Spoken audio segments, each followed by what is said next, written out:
Hola, ¿qué tal? Bienvenidos a este video y bienvenido al canal de MarketHack si es tu primera vez. En este canal hablamos de e-commerce. Mi nombre es Marco Arreguín y si llegaste a este video probablemente sea la primera vez que veas el canal. Por eso te platico que hablamos de e-commerce y además te cuento que este video es un diccionario SEO. Abajo en la descripción te voy a dejar un enlace al curso de SEO completo. Así es, de posicionamiento en Google para tus sitios web o tiendas en línea. O bien, si ya estás tomando el curso de SEO y te puse la liga para que consultaras el diccionario SEO, pues bienvenido. En este diccionario SEO te voy a contar sobre los conceptos básicos de SEO que tienes que conocer. Antes de comenzar, quiero decirte que si aún no te suscribes al canal, te invito a que lo hagas. Suscríbete y activa la campanita para que te enteres de todos los videos nuevos que publicamos cada semana. Si te gusta el video, no olvides darle like y además déjanos tus comentarios abajo. Nos encantaría conversar contigo sobre las dudas que tengas o cualquier comentario. Y listos, ahora sí vamos a comenzar con el primer concepto y se trata de Search Engines o buscadores en el caso de español. Te lo voy a poner en español y en inglés porque regularmente están en inglés. Entonces, sobre el tema de buscadores, ¿qué es un buscador en internet? Bueno, básicamente con las imágenes que te pongo de este lado para que las ubiques súper rápido. Por ejemplo, Google es un buscador de internet. Básicamente son estos software o estos sitios web, por llamarle de alguna manera, que te permiten buscar contenido en internet, que tú colocas una palabra clave que ya veremos qué es y te va a arrojar resultados. Eso es básicamente un search engine o un buscador. Algo importante en este punto que quiero destacar es sobre el market share o la cuota de mercado que tienen estas empresas. Por ejemplo, Google sin duda es el gigante de esto. Google es el más importante y en el que todo el mundo buscamos en él. Sin embargo, hay otros, por ejemplo Bing, por ejemplo Yahoo, por ejemplo Baidu, que solamente funciona en China. Y bueno, estos buscadores yo te coloco aquí en la gráfica, como en esos gráficos, como Google tiene más del 92% en todo el mundo. Sin embargo, en países latinoamericanos llegamos hasta un 98%.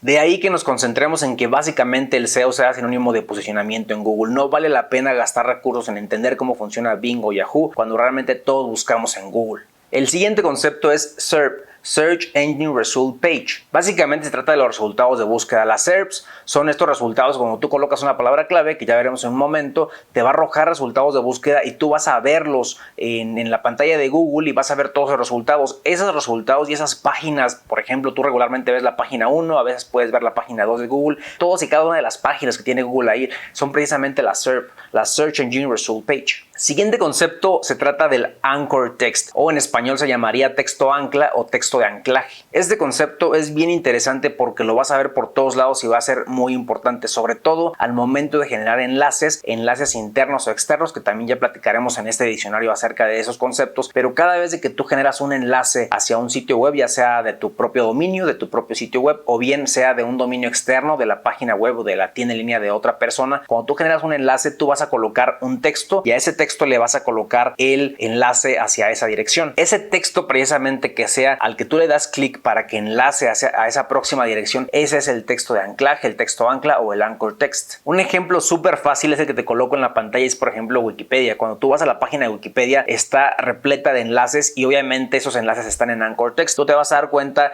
esos textos que están subrayados o que están en azul, por ejemplo, esos son los anchor text, que finalmente son textos que enlazan a algún lugar o alguna página. La siguiente palabra probablemente es el concepto más repetido por todos lados cuando hablamos de SEO y se trata de las keywords o palabras clave. Estas básicamente son las que colocamos en los buscadores como Google, por ejemplo, para buscar un resultado. Algo interesante es que a pesar de que le llaman palabras clave, realmente se debería entender como frases clave. ¿Por qué? Pues por ejemplo, lo que te estoy colocando en la presentación, si tú buscas la palabra Hacienda, Hacienda sería una palabra clave, pero algunos resultados sugeridos de Google, por ejemplo de búsqueda, serían Secretaría de Hacienda y Crédito Público. Toda esta también es una keyword, también es una palabra clave. Facultades de la Secretaría de Hacienda y Crédito Público también son keywords. Entonces, una palabra clave o una keyword no solamente se trata de una palabra, vamos a interpretarlo como una frase clave y son esas frases como las personas buscamos en Google o en cualquier otro buscador. Volumen de búsqueda. Este concepto de volumen de búsqueda está íntimamente relacionado con las keywords, con las palabras clave, porque básicamente nos van a decir cuántas búsquedas mensuales hay de una cierta palabra clave. La forma en la que se mide regularmente es mensual, es decir, si tú ves por ejemplo un número, ves una palabra clave y ves que el volumen de búsqueda es 10,000, quiere decir que esa palabra clave tiene una cantidad de búsquedas al mes de 10,000, es decir, 10,000 veces se buscan esas palabras clave. Hay que tener muy en cuenta el tema del del país donde se está colocando. Por ejemplo, un volumen de búsqueda puede ser mundial, puede ser nacional, puede ser local, pero básicamente el volumen de búsqueda regularmente es en un aspecto, en un contexto mensual, cuántas veces se busca esa palabra clave. URL o Uniform Resource Locator, realmente el nombre está súper extraño, realmente a mí no me dice nada, pero bueno, técnicamente es el nombre que tiene y básicamente es eso que aparece en las barras de direcciones. Regularmente cuando entras a un sitio web, arriba te sale por ejemplo marketdax.com o marketdax.com/recursos o algo así. Todo eso son las URLs, es decir, no solamente es el dominio, sino realmente son todas las variaciones para poder acceder a una página web. Ahora platiquemos sobre los links o los enlaces, como se llamaría en español. Estos básicamente tiene que ver directamente, por ejemplo, con el anchor text que veíamos anteriormente, es decir, cuando tú ves algo, a lo mejor puede ser una imagen también de hecho, o un anchor text, le das clic y te va a llevar a otro sitio web o a otra página dentro del mismo sitio en el que te encuentras. Eso es básicamente un enlace. Ahora, estos podrían ser internos, es decir, un interlink, es decir, dentro de tu mismo sitio, a lo mejor al darle clic en la página de inicio te lleva a una sección en específico, o puede ser un enlace externo, es decir, que cuando le des clic a un enlace te lleve a otro sitio web diferente al tuyo. Ahora platiquemos sobre las redirecciones y este concepto de lo que se trata tiene que ver directamente con los enlaces y básicamente es que una página que enlaza hacia otra página o hacia otra URL tenga una redirección, es decir, que en vez de que apunte ahí los lleve a otro lado. ¿Cuándo se suele usar ese tipo de redirecciones? Por ejemplo, cuando tenemos un artículo, me refiero a un artículo, a un post de un blog o a un producto en una tienda en línea que por algún motivo ya no va a estar disponible, podría ser, o algún motivo por el que las personas están llegando a una URL donde no hay resultados, a lo mejor haces una redirección y los mandas a la página correcta. Otro caso, por ejemplo, muy común es con un tema de SEO, directamente de posicionamiento, que a lo mejor tú cuando creaste un artículo, un producto, colocaste una URL muy larga, esto es por ejemplo midominio.com, mochila color azul grande. Entonces a lo mejor esa URL era innecesaria, pero ya tiene tráfico desde Google. Entonces si tú le cambias el nombre, simplemente las personas cuando lleguen desde Google se van a encontrar que la URL ya no existe. Las URLs deben ser únicas y las URLs deben ser siempre accesibles. Entonces para evitar algún problema que tú digas, ¿sabes qué? Quiero cambiarle el nombre a una URL para hacerla más accesible, que nada más diga midominio.com mochila, por ejemplo, ¿no? O mochila-azul, algo así de simple. Entonces, ahí que ya cambiaste de opinión entre ese nombre larguísimo que tenías y este nombre pequeño, tienes que hacer una redirección. Es decir, para no perder el tráfico de las personas que van a la URL larga, tú creaste una nueva URL, las duplicas a lo mejor, pero esta URL la vas a apuntar, la vas a redireccionar hacia la nueva URL. Existen muchos tipos de redirecciones, pero te voy a mencionar las dos más relevantes. Las otras realmente son repetidas con características diferentes, pero las más relevantes es la redirección 301, que es permanente, y la redirección 302, que es temporal. Tal cual como el nombre lo dice, si tú vas a cambiar una URL para siempre, que digas, ¿sabes qué? Me equivoqué o ya no quiero tener esta URL súper larga, quiero que todo el tráfico se vaya a la nueva URL de forma permanente, haces una redirección 301. Si vas a hacer una redirección temporal, la haces 302. Esto puede ser, por ejemplo, en productos que a veces están agotados o que por un largo tiempo no los vas a tener. Puedes hacer una redirección. Es una estrategia. Hay muchas estrategias para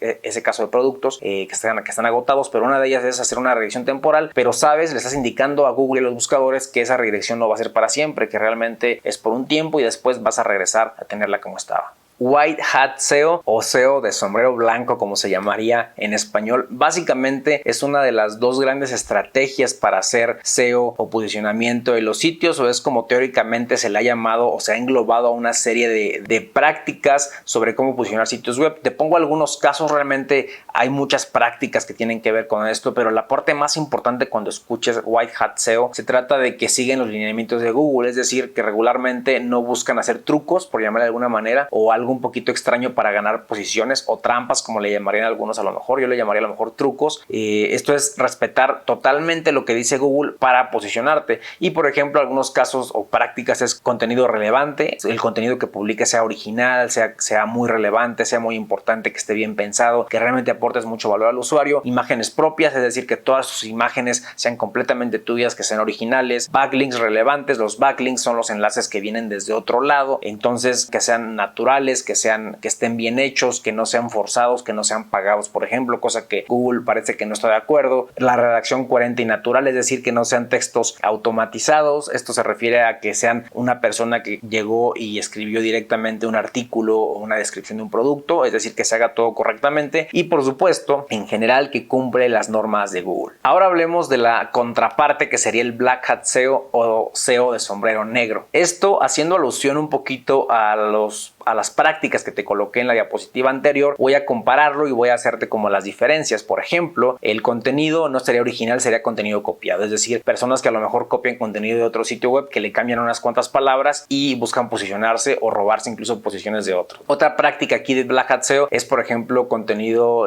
traducido, es decir, consiguen contenido en otro idioma, lo pasan a español y tienen contenido que finalmente es copiado. Otra práctica es el contenido automático. Esto es por medio de una automatización que les llaman spin tags. No quiero entrar en términos técnicos porque en el curso realmente no profundizamos en Black Hat SEO, pero en el tema del contenido automático es que básicamente con un diccionario, por llamarlo de alguna manera, o repetición de palabras, se hace contenido de forma automática, es decir, por ejemplo, en una parte podemos saludar como hola, en otra podemos saludar como bienvenidos, y así vamos repitiendo diferentes textos que hacen combinaciones y se crea contenido automatizado. Pero bueno, no voy a profundizar en esa parte. Otro es los backlinks forzados, es decir, conseguir enlaces que apunten a tu sitio web y que sean pagados, que sean forzados, que sean pues de alguna manera como generados artificialmente, que se supone que es algo que no le gusta a Google. Redirecciones para engañar al usuario, esta sí es muy delicada, es decir, que a lo mejor tú les digas, mira, entra a este enlace y vas a tener esto, y realmente sea mentira, lo único que quieres es hacer tráfico. Es una práctica Black Hat SEO. Y la otra muy popular también en internet son las redes privadas de blog, las PBNs, es decir, personas que hacen diferentes sitios web y se enlazan entre ellos. En un momento más vamos a ver por qué la importancia de los enlaces que vienen desde afuera en el diccionario. Bueno, en el curso profundizamos, pero ahorita vemos un concepto interesante. Básicamente, en resumen, eso es Black Hat SEO, y comparado con White Hat SEO, pues son como lo que sí quiere Google y lo que está en contra. ¿Qué es bueno respecto a esto? Aprovecho para hacer un poquito un paréntesis y algunas sugerencias. Realmente es bueno combinar un poco de los dos. No es que el Black Hat SEO sea malo, todos en algún momento hacemos un poco de Black Hat SEO, nada más hay que tener cuidado. A lo que me refiero no es que dupliquemos contenidos o que sea de mala calidad, pero a veces, por ejemplo, buscamos enlaces. Eso es muy normal que le digamos a un amigo o a un conocido o a algún medio, oye, nada más que me puedes regalar un enlace, a lo mejor voy a estar en una ponencia, en una conferencia, me puedes regalar un enlace en mi página web. Eso se pensaría que a lo mejor ya no es algo que le guste a Google, por ejemplo, pero lo cierto es que hay ciertas prácticas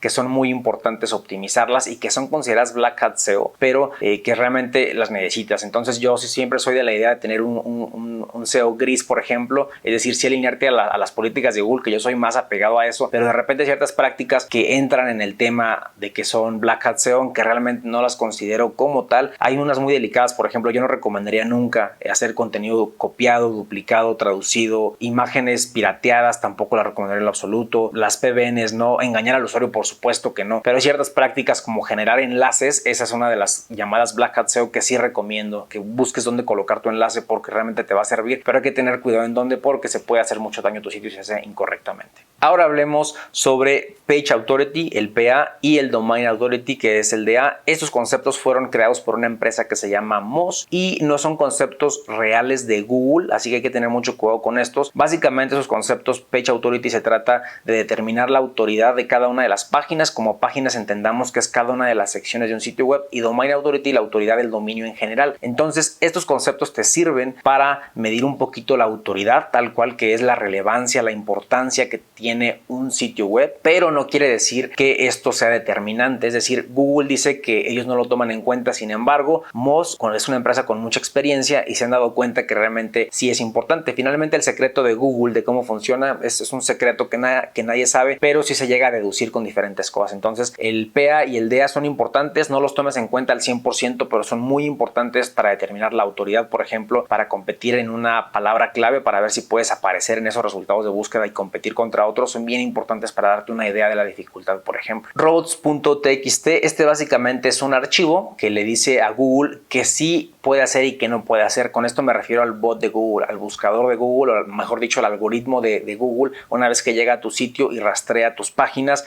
tú aquí con robots.txt le puedes un archivo con el que tú le colocas ciertas directivas y tú le dices específicamente, a lo mejor, ¿sabes qué? No quiero que entres a una sección, no quiero que se indexe, no quiero que se muestren resultados resultados de Google en esta sección específicamente porque es un panel administrativo, por ejemplo, o algo así. Por cierto, estoy diciendo algunos conceptos que también son técnicos que no estoy colocando en el diccionario, pero es porque los explico en el curso. Entonces, por ejemplo, indexación, profundizamos en el curso. Entonces, básicamente robots.txt es un archivo que le sirve a los sitios web para indicarle al algoritmo de Google qué sí hacer y qué no hacer. La etiqueta canonical es bien relevante cuando tienes contenido parecido. Muchas veces pasa con un concepto que se llama canibalización, que es cuando tienes dos páginas, por ejemplo, que están compitiendo en la misma página de resultados de Google. Es decir, a lo mejor tú tienes mochila azul, es un ejemplo, y mochila azul aparece en dos páginas tuyas. Tú pensarías que es bueno porque tienes más resultados ganados de Google, pero realmente es malo porque podrías enfocarte en uno y llevarlo a los primeros resultados. Entonces, la etiqueta canonical te va a permitir que le digas, esta es la página principal, aunque tengo esta otra, pero la más importante es esta. Entonces, digamos que cae todo el peso sobre la principal. Google Ads se trata de que anteriormente se llamaba Google AdWords y básicamente es la parte publicitaria de Google. Es decir, tú le pagas a Google para aparecer en los primeros resultados de búsqueda. Y hay que separar esta parte porque muchas veces causa confusión. Una cosa es Google Ads, que es yo le pago a Google y por cada clic que me den, es básicamente un sistema de pujas, por cada clic que me vayan a dar, me va a descontar de mi presupuesto y me va a aparecer en los primeros resultados. Tú te das cuenta, los resultados de Google siempre aparecen primero los resultados de anuncios y luego los resultados orgánicos.